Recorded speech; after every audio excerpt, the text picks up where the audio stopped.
When your relatives have found a tried and true method of success, it may be hard to strike out on your own path to innovation. But innovation may lead to new, interesting ways to achieve your goal. The crab spider does just that.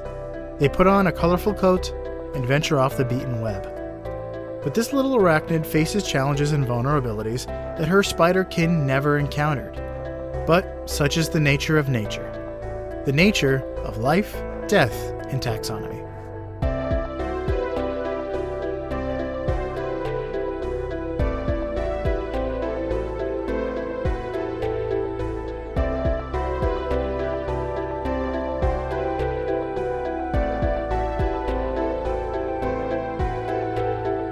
Welcome back to Life, Death, and Taxonomy. It's your 30 minutes of interesting animal info. And I'm Joe. And I am Carlos. Thank you to Cassie for the creation of our theme song. To hear more of Cassie's music, visit Cassie Michelle on YouTube by typing in Cassie Michelle on YouTube. Today we're talking about a spider that sat down beside a pretty flower, expertly showcasing a poetic light and dark juxtaposition. But more on that later. Interesting. We're talking about the crab spider, specifically the pink crab spider, which we're gonna call here there is a nickname for it. It's called the heather spider, which sounds like a personal jab at somebody. But now I'll leave you to speculate. But we're gonna call it. Unless Heather loves spiders and she's a spiderologist. That's true. Could go either way. Spiderologist. So what we're going to call it here, the vibrant vixen and the frumpy dumpling.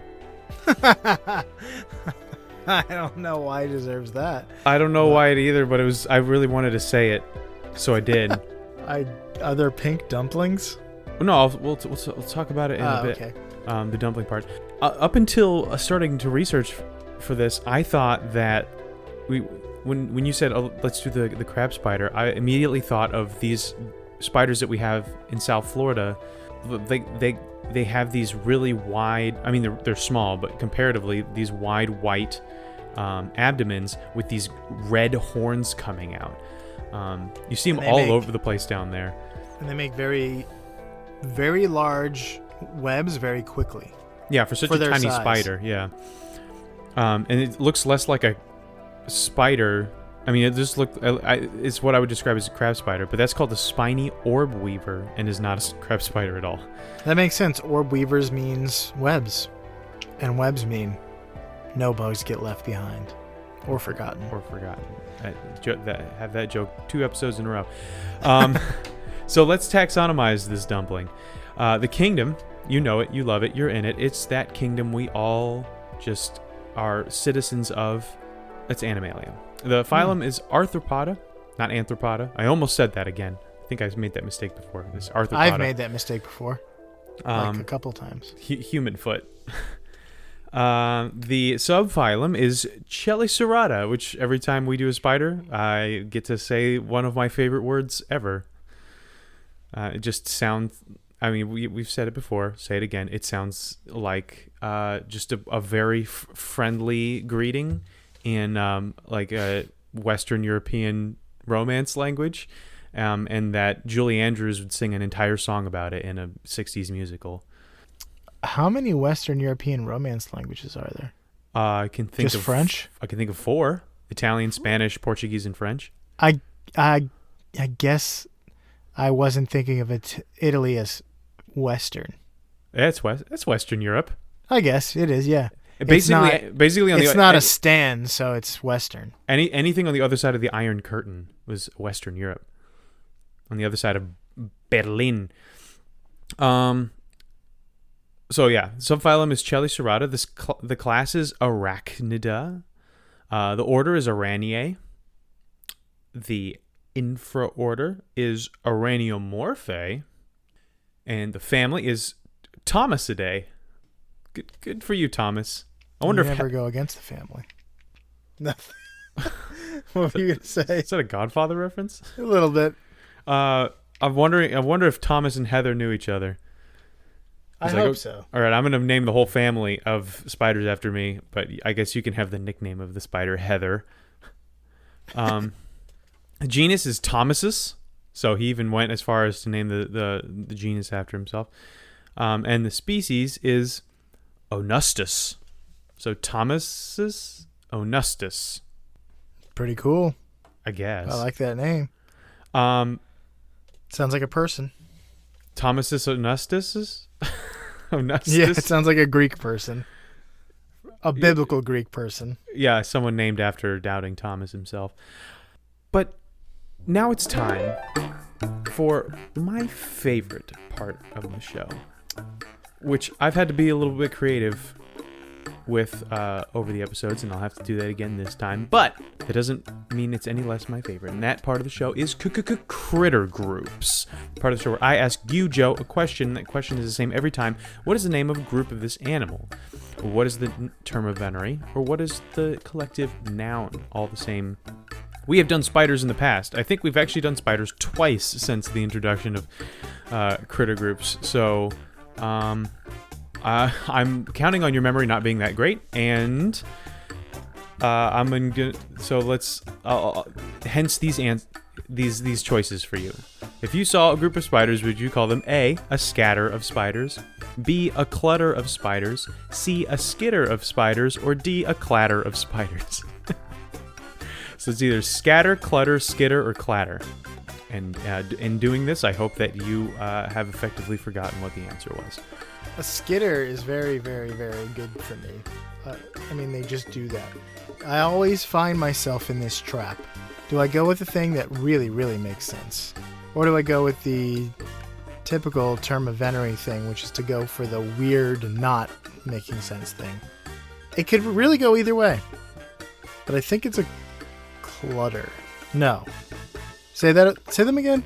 Scatter, clutter, skitter, and clatter. I feel like Dr. Seuss. Just whatever. Let's go with skitter. It has to be skitter. If it's not skitter, they messed up. Final answer. Final answer? Incorrect. I got you. Clutter? It's clutter. Yeah. Dang it. I should have went with my instinct. Well, yeah, we've had to say clutter before.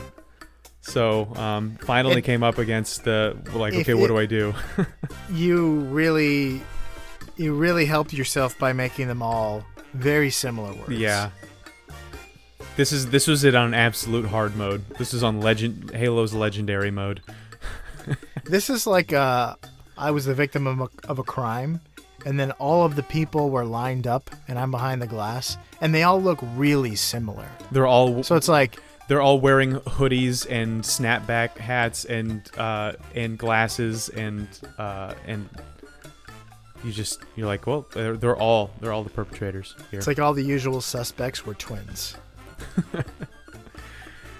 Which of these octuplets was the person who stole your Pokemon cards?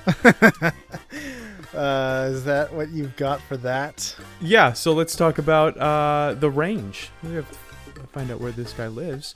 And that's in the Palearctic region, which is essentially the northern half of the Eastern Hemisphere. So kind of from Portugal to Japan, but not really in southern Africa. It does live in North Africa, though. So it lives in Egypt. It lives in the Middle East. But then it kind of, spans the rest of the north half of the Eurasian continent. Specifically, it likes warm, dry, grassy areas. So I'm surprised it's not in more of Africa. Meadows, it likes meadows. Yeah, it does. It doesn't like cold or necessarily overly humid areas. All right, so let's talk about what this looks like, because that's a big part of this particular spider. So when it comes to shape, it looks like a spider turned a cootie catcher into its home, like a hermit crab. It has a broad, round cephalothorax, which is the the head. Spiders have 2 sections instead of insects that have 3. So usually, insects have the head, the thorax, the abdomen. With spiders, the head and thorax are combined into the cephalothorax. So it's a big round kind of typical spider cephalothorax. It's attached to this huge, comparatively, opistosoma, which is the abdomen. The only difference between a spider's opistosoma, and the abdomen of any insect is that the heart and lungs are in the opistosoma, but you can consider it the abdomen. And so this opistosoma has pronounced corners sticking out, which makes it look like a delicious pork dumpling. And it has 8 legs, like all spiders, but its 2 front legs are a lot longer and more powerful than the rest, which gives it a distinct shape and look. And if you look really closely and if you look at some pictures of close-ups, it has an angry ridge that forms a V-shaped eyebrow, monobrow, on top of its head. Now, in pictures, you can see 2 eyes facing forward, and then 2 eyes that are on the corner of the V. So it looks, it has 4 eyes in front that kind of form this V, and I could never find a picture of the other 4 eyes, and so I was like looking up, like, does it have only 4 eyes? Do all spiders have 8 eyes, or is that? And apparently some spiders don't have 8 eyes, but this is not one of the cases.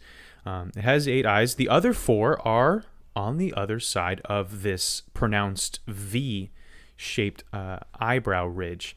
So, according to Truly Nolan, the company dedicated to exterminating spiders, they have 360 vision at all times. They can look at both in front and behind and to the side, which I have no idea what processing that kind of image would even look like in a spider's tiny, tiny little brain. Yeah.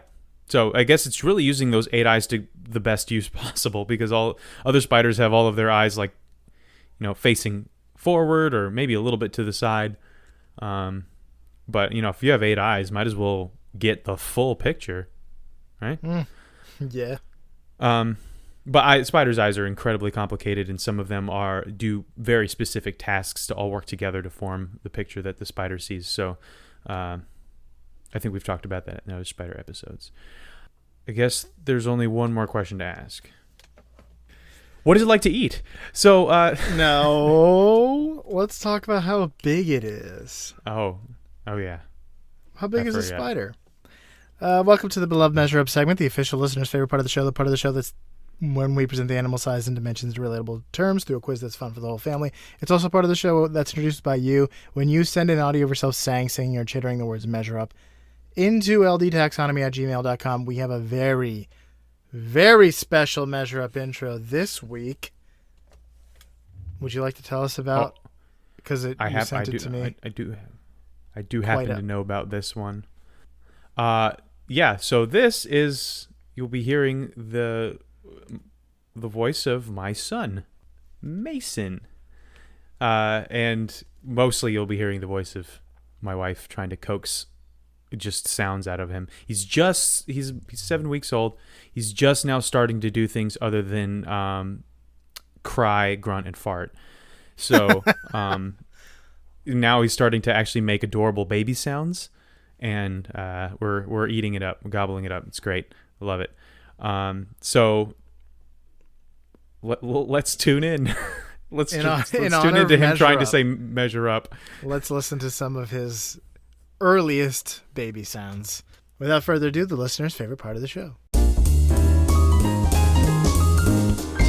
Mason, say measure up. Measure up. There you go. Measure up. You heard it, folks. He sounds like he cute. has your disdain for this segment. He is groaning under the idea of having to go through it. And I will train him right. I will groom him to hate this. We'll train him up in the ways that he should go. I mean, admittedly, it's about as close to the words measure up as we're going to get. If those were his first words ever, I would be so forever scarred. Also, incredibly impressed. Yeah, that would be a mixed from emotion. Just babbling and cooing to, making complex consonant sounds. Measure? That's a tough word to say. Yeah, especially since it has an R, and those are notoriously difficult. Yeah, and the for SH. French speakers and babies. For basically anybody who doesn't Asia speak American. Even other English speakers have a hard time with R. We're just that's true. It's us and the Irish that use the R like that. Well, thank you, Mason, and thank you, Bibby, for securing such a wonderful measure-up introduction. Now that we're here, let's talk about female body length. It's a treat. I actually feel better about this now that I've heard that. They are 6 to 7 millimeters long, or 0.24 to 0.28 inches. How many female crabs, spider crabs, crabs, spiders? No, not spider crabs. Spider crabs are very different. Way bigger. How many of them go into the width of the world's largest flower? Here's a hint. Rafflesia arnoldii has the largest bloom in the world. That's the name of the flower. The plant grows in Indonesia, and it's a parasitic plant. It attaches to a host plant and saps it of water and nutrients. I'm picturing like this James Cameron's Avatar world giant flower that like eats humans if they fall into it. It looks like the bloom on top of a Venusaur. It really does. Huh. Okay. Well, that helps, I think. It's like kind of a big For some reason, hibiscus. for a split second, my brain was like, don't say that. That's too good of a hint. And I'm like, wait, what? It's too good of a hint because I spend a lot of my time around Venusaurs. And I do happen to know exactly how big the blooms on their backs are. I'm going to say that's a foot. Because if I saw a flower that was a foot across, that would be the biggest flower I've ever seen, I think. Maybe not. Banana trees have that like really big flower. I'm going to stick with it. No, 2 feet. 2 feet. 2 feet. I'm going to say about 100. About 100 crab spiders. Final answer? Yes. The correct answer is 129 crab spiders. Oh my. The bloom can be 3 feet across. Big boy. Why was I so close? I don't my know. math wrong. Oh yeah. Wow, that is a huge flower. I would be afraid of it. I wouldn't want to put my hand near it. Otherwise I'd get sucked in and slowly digested. And it looks like it has like little spikies in the middle. Let's talk male body length. There is some sexual dimorphism in terms of size, as is common with spiders. They're between 2 and 4 millimeters and 0.079 and 0.157 inches. How many male crab spiders go into the length of Bulgaria's border? Wait, what are we going with? The range of sizes? Oh, we're going with the upper end of normal, which is 4 millimeters or 0.157 inches. 0.157. Bulgaria's border. So, Bulgaria's border, here's the thing. Here's a hint. When talking about the length of a border, especially one with a coastline like Bulgaria, you are going to run into something called the coastline paradox.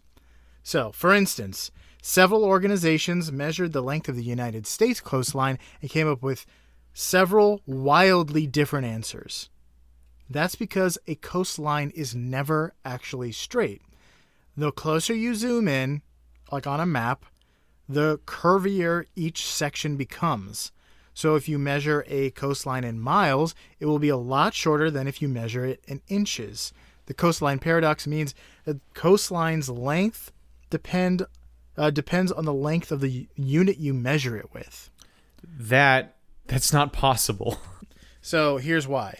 If you measure in a mile, you're smoothing out like a lot of like jagged coastline. You're making it straight. No, because I'm firmly against relativism. It's not relativism. It's just the fact that it's impractical to measure a coastline in very, very, very tiny units of measurement. So one's just an estimation, even the if other your one guess is an actual measurement because you're using the smaller unit. It's easier to measure. Right. So even if your guess is way off, it still might be right, and no matter what, it will still be wrong. All right. So so we're talking about the entire length around it, to walk around the exact border and then come back to the spot you were standing. Right. Bulgaria is medium-sized, if I remember right, in terms of European countries.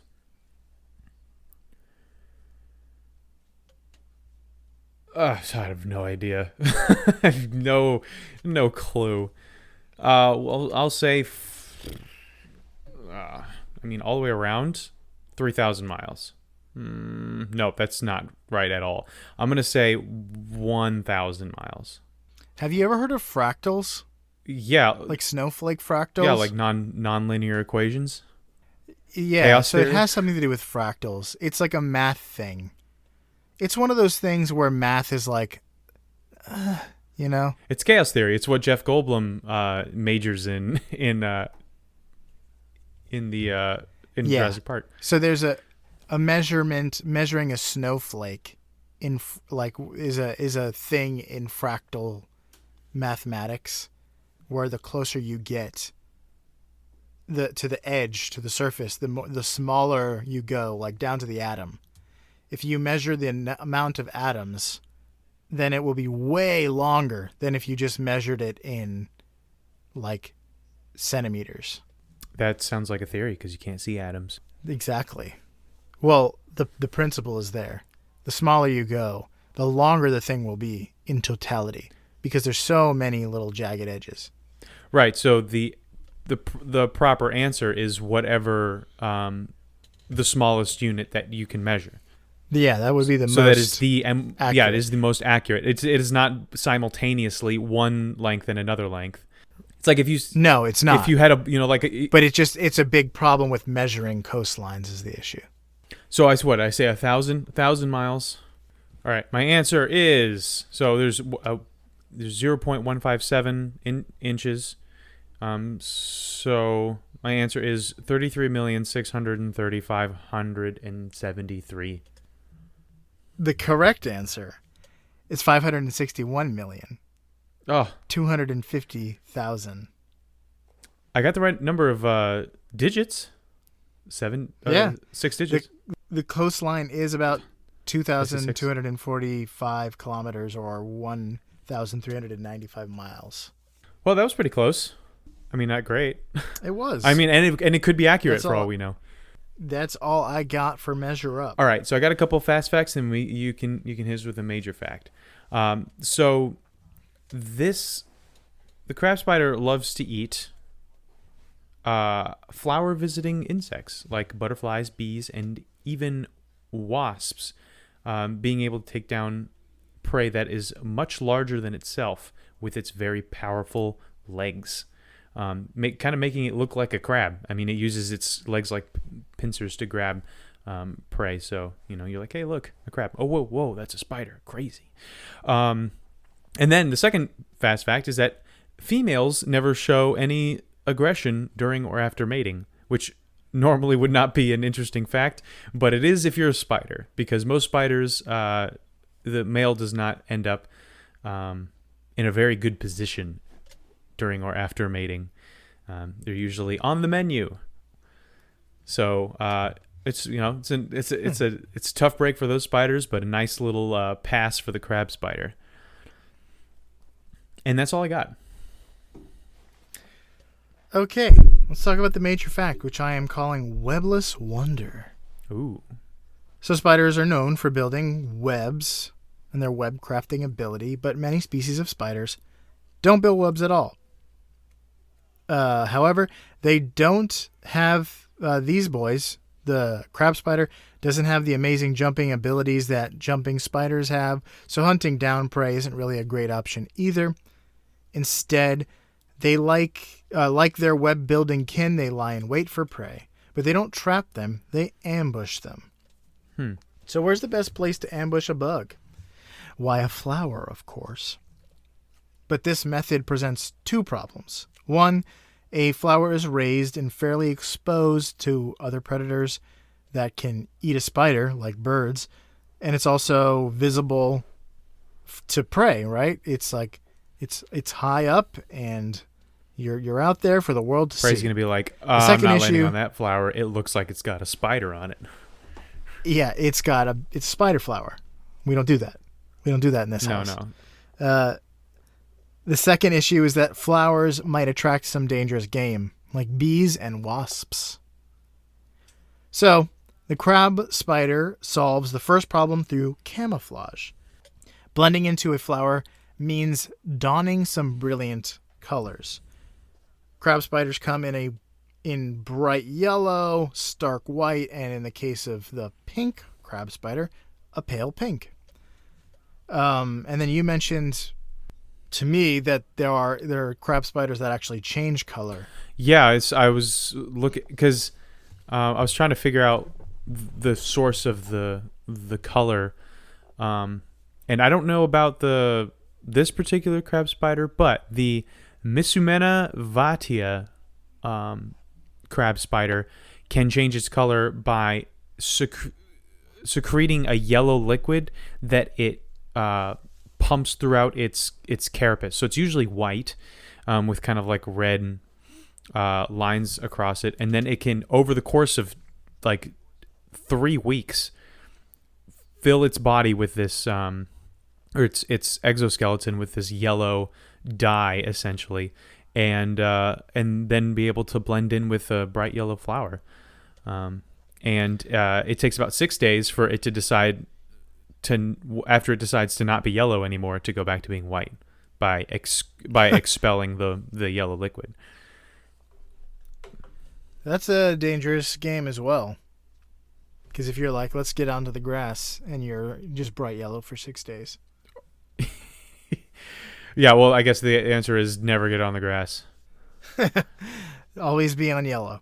So then, to sit on vibrant flora unseen, the spider might sit on top of a flower completely motionless until opportunity strikes. Or they may lurk on the underside of flowers for more cover. So they're capable of taking down much larger animals, including wasps and bees. To do this, they keep them at arm's length, a very long arm's length, to be precise. Crab spiders have extra long front arms that they use for grabbing onto prey and wrestling them into position for a kill bite on the back of the neck. How very large predator of them to do. Yeah, that's like what a lion does. But even with these tools, this can be a challenging hunting method. They try to catch it's like trying to catch a fly with chopsticks. And I watched a video Mr. Miyagi did it. of the yellow one. He did do it. So it's not impossible. It's just difficult. Because somebody in a movie did. Yeah, right. Yeah, exactly. Spiders can make several attempts where they get their little spider claws onto prey, only for it to get away.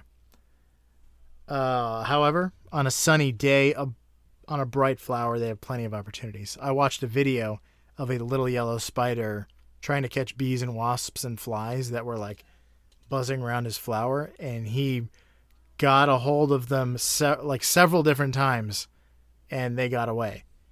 And it's just like, man, maybe this doesn't work so well. Maybe you should go back to web building. Well, it's like a bear that's going to the salmon run for the first time, just having a real tough time catching those salmon. He'll get it. But there's so many opportunities that it's worth Right, yeah. it. It's not about making every opportunity count. They can be lazy. So then because they have the most opportunity on a bright, sunshiny day, the challenge becomes surviving through periods of rain and bad weather. So, a study in 1989 found that crab spiders can feed on nectar and pollen when insect prey is scarce. They found that spiderlings that fed on nectar and pollen had a much better survival rate than ones that went through starvation periods with no supplementary food sources. So that's pretty interesting. Not a huge food source for spiders usually. Yeah, that's not. It's like a herbivore. It's omnivorous spider. Yeah, but I think when there's a lot of bugs around, they're not going to touch the pollen. But that's all I got. Well, yeah, I have a couple things. One is that some of the members of this species, again, we couldn't solidify whether or not they were able to change their color. I read that they often adapt to the environment, but their color is often adapted to the environment. But I don't know if that means if they change their color on the fly, like the Misumena that we talked about earlier, or if certain breeds prefer certain species of flowers. And then so just like through normal adaptation, they end up taking on the color of that flower, because the more of that, the more like that flower you are, the more camouflage you are, the more likely you are to be able to catch prey. So still not sure about that. Couldn't find any info. But there are, at the very least, we know that there's a lot of different colors. One being white with some yellowish brown streaks, which really solidifies that chic dumpling look. But I think the pink one is the most interesting. Like just a bright, like a hot pink crab spider. Yeah.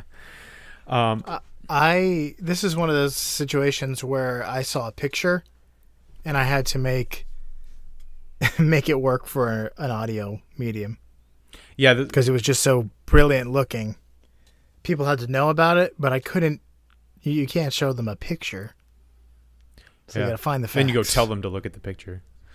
But also, you go look at the picture. Look at these. Look at Brian's picture; it's very good. Yeah.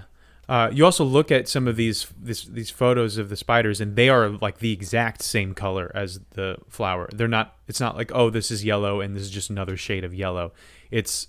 I imagine that with those weird eyes that the average bug has, it can be really, really tough to see this spider on the flower. I also read that there is a species of crab spiders that they're UV reflective. So I know we talked about UV in the last episode. So just take our knowledge from that, move right over to this one. So where the flower absorbs UV light and the crab reflects UV light, which at first I was like, this seems dumb. Why would the crab reflect it? Then it stands out like a sore thumb to any insects that can detect it. But apparently this glowing UV beacon from the eyes of a fly or a bee or something it attracts these bugs. So it's kind of like a weird anti-camouflage. And it's not something that we can see with a UV light. They're not fluorescent or anything like that. They just reflect UV light in particular, while the flowers they're on just absorb it. And so we'll never see, since we can't see UV light. So yeah, crab spiders are really interesting. And that the Misumena will imitate a flower. Like I'm looking at a picture right now of it just using two of its legs to grab onto the stalk of grass or something, and then using its other legs to kind of splay out to look exactly, not exactly like a flower, but if I was a dumb wasp or something like that, I would totally fall for it. Well, got anything else? That's all I got. All right. So for you out there in Podcastia, take a look around you, put on your best colors, and make stopping to smell the flowers dangerous for bees and bugs like the crab spider here in Life, Death, and Taxonomy.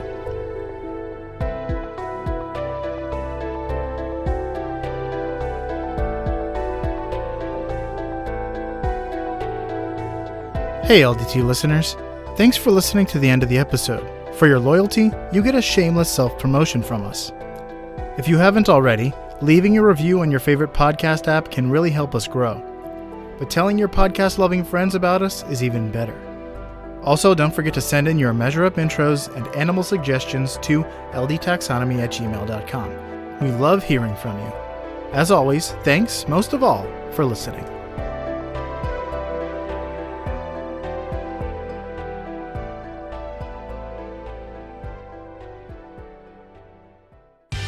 Life, Death, and Taxonomy is my favorite in the world podcast. And make stopping to smell the flowers dangerous for bees and bugs, like the crab spider, here in Life, Death, and Taxonomy. Definitely don't do that. We need the bees to pollinate. Leave it to the spiders.